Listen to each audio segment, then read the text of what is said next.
Hey, what's going on everybody? Jason here, bringing you an exciting video. I am building 2 filters for my new 55-gallon tank for my flower horn. I am not going to be doing a sump. After thinking long and hard about it, I would have had to actually make the sump myself to get it to fit into the stand, and then I'd have to make it overflow and all this stuff, and it just kind of got to be a pain in the butt. So I'm going to be making 2 filters out of PVC. I made one of these a long time ago. I don't know if it's on this channel or not, but I bought some stuff, and let me show you what I'm going to do here. Alright, so here's some of the stuff I got. First off, I bought 2 Marineland 660 submersible power heads, 170 gallons per hour. I already opened one and tested it in the water. This thing shoots out a lot of water. These were 20 bucks a piece on Amazon. I'm actually hoping it's not too much flow. Hopefully when these filters are filled, it'll slow down the water flow, but this little thing packs a punch. The only thing I don't like about this is the way the suction cup, it just slides on. It doesn't lock on, so it can fall off, but I'll see what I can do about that. But these are the power heads. I got 2 of them, Marineland, and then what I did is I bought some, I believe they're 3-inch black PVC pipes. They're a little dirty, they need to be cleaned, and 4 caps. And what's going to happen, I gotta measure them and cut them to the correct length, and there's going to be a cap on the bottom, a cap on top, like that. I'm going to drill a bunch of holes all around the bottom for the intake. The filter floss will be on the bottom, have all the biomedia on the top, and then the power head will sit on top. Whoops, wrong way. The power head will sit on top up here, shoot the water back into the tank. Very, very effective, cheap filter to make yourself, and these are gonna sit inside the tank, one on each corner. And these are going to be much safer for the flower horn. He can bash into it. It's going to be rounded. It'll be in the corner. He's not going to be able to smash any hoses. It's going to make the back of the tank look a lot nicer. You won't see hoses and pipes and everything from a sump. So really all you're going to see is these 2 in the corner. I can run the extension cords behind them, and then I'll have a heater, one heater right next to it. So it should make the tank look a lot nicer. The only thing I'm worried about is these actually being too small and not holding enough biomedia for when he gets bigger, but well, that remains to be seen. I'll set it up, and then after a few days I will test the water and see how it is. But I will use the existing media I have in my canister right now, so these will instantly be cycled. And also got 2 brand new aquarium glass tops for the top of the tank. I didn't really need these, but because I'm putting these filters in, I'm only going to have 3 small cords coming out, and I chopped up the back plastic strips on the other one, so there would be a lot of open holes that he would be able to jump out of the tank. I don't want that to happen, so and these glass tops are better anyway. They're thicker, they're heavier, and they're nice and brand new. So alright, so first thing I'm going to do, I already measured these pipes. I need the entire length of I guess you could call these canisters, needs to be 16¼ inches to where the power head sits on, and that way the power head is at the suction cup will actually be at the very top. It can possibly be by the black trim of the tank, if that makes sense. So I'm trying to make these as tall as possible to go all the way to the top. So with the caps on, it needs to be 16¼ inches. So I'm going to go ahead and start cutting these and put the caps on. Probably maybe have to sand it down to get it to exactly 16¼ inches.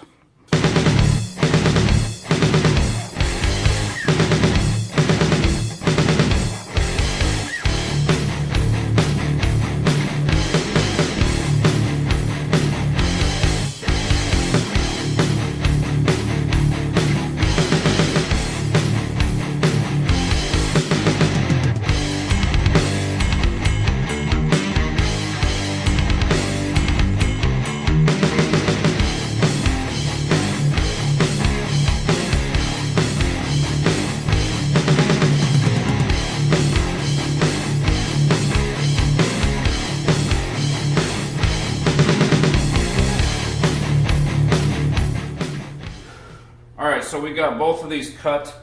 Since they need to be 16¼ inches, I cut these at 16¼ inches. I cut these at 15¾ Each one of these caps is about 1/4 inch thick, so that's going to add 1/2 inch. So, cut those, sand the edge, and then we're going to put these caps on, and then we'll measure it. Make sure, probably won't be able to get the caps off now. Let's see what kind of measurement we got here. About 16. We're over. 1, 2, 3. Looks like 16 3/8. I need to take it down about 1/8 inch. Alright, I went ahead and I cut off another 1/4 inch on each one. And we'll put the caps back on and measure it. And make sure this is now the correct length.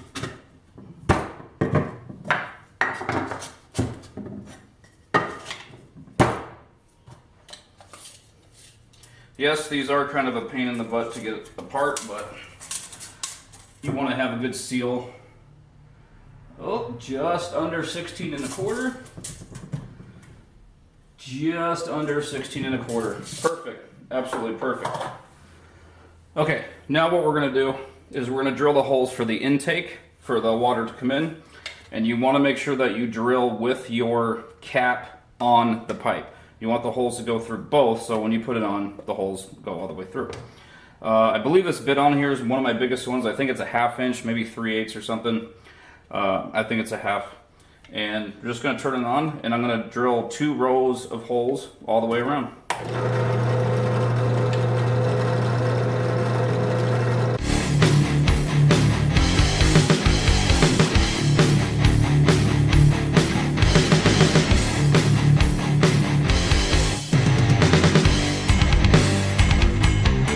Alright guys, we got one done right here, as you can see. 2 rows of holes going all the way through. Okay, one other thing we're going to do here, and this is pretty important. We're going to take something, you can use like a knife or flathead, and what you want to do is you want to scrape a mark somewhere on the cap and the pipe, maybe here and then there, very parallel. So when you put this cap back on, you have to put it back on in the exact same place where you drilled the holes, so the holes line up properly. Alright, so you may not be able to see this. Here's this little raised area on the cap. I scored a tiny little groove there and there. You can't see it because of the light, but... So whenever I put the cap back on, I can make sure I can align it in the exact same place. Now we're going to go do the other one. This filter is almost done. The only thing left to do is first we're going to take off these caps, and we'll just kind of sand and clean it up a little bit. That's not really a big deal. But for the main part, we got to get this power head stick in the top, and we got to drill a hole. Now, the one thing I want to make sure that this does, this is kind of the stupid thing with this suction cup, just slides on and off of here. It's kind of dumb. And it's on the side of the power head, not on the back. So I'm going to drill a hole all the way toward the end of this cap, and that way the side of the tank's going to line up almost perfectly with the suction cup here once the suction cup's flat. So that way the suction cup will actually kind of hold it in there a little bit. I don't think it really mattered, but I want the suction cup to adhere to the glass while this canister is against the corner of the tank. So we will drill a hole, and we'll keep widening it a little bit till this part right here. This needs to fit in the hole. Anyway, let's drill.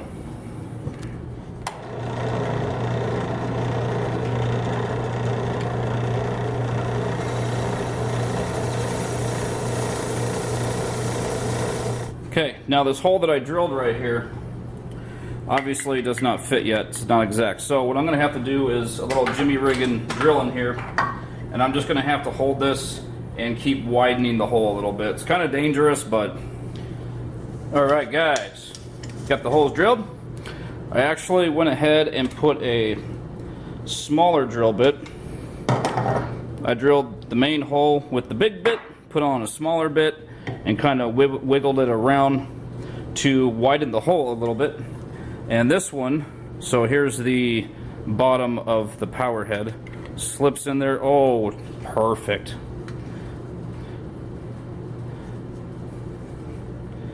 That fits perfect. The other one's actually a little bit loose. I kind of went a little too wide on it. It doesn't fall out, but I might maybe wrap some Teflon tape in there or see if I can't get like a rubber seal or something, but it worked. Now, basically what we need to do, I'm going to sand up all these little holes, clean it all up. We're going to take it over to the sink. We're going to wash everything with soap and water, and then we'll fill it up with the media and put it in the tank. One other thing I'm going to do here, guys, is I'm taking some sponge. This is the same type of sponge that I used to have in my sump. I got off of Amazon. And in the intake here, this is going to be my first part of the mechanical filtration. This will be your coarse sponge. That's going to go right at the bottom. So basically this will be upside down like this. So this is about 1.5 inches, 2 inches of sponge. And then above that, I'll have another maybe 2 inches of filter floss, and then it's all biomedia. So the sponge will catch all the coarse, or the big particles first. And so I'm gonna make me one more of these. All right, guys, these filters are ready to go. Got the 2 little sponges there, all cut out. They'll fit on the bottom. So next, I'm gonna go clean all of this stuff really good with soap and water. Rinse it off with hot water. Clean them up really good. Then I'm going to do a water change in my tank and get everything ready, and then we'll fill these up. We'll put the sponge in, some filter floss, the biomedia, and we'll get them in the tank. Good to go.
Alright guys, the filter project is completed. And this is one of the things I was hoping. As you can see, you don't see any wires or any cords, except for just maybe that little one on the heater right there. But from sitting out here in the living room, it is nice and clean. These filters are covered with bubbles right now, in case you're wondering what that color is. So, all I have is 3 cords. There's actually 3 right here for the light, the heater, and 1 filter, and then 1 over there. So all the cords go behind the filters when you're standing over here in front of it, so it looks nice and clean. Oh, there's my flower horn. Seems to be okay with it. Coming out, checking everything out.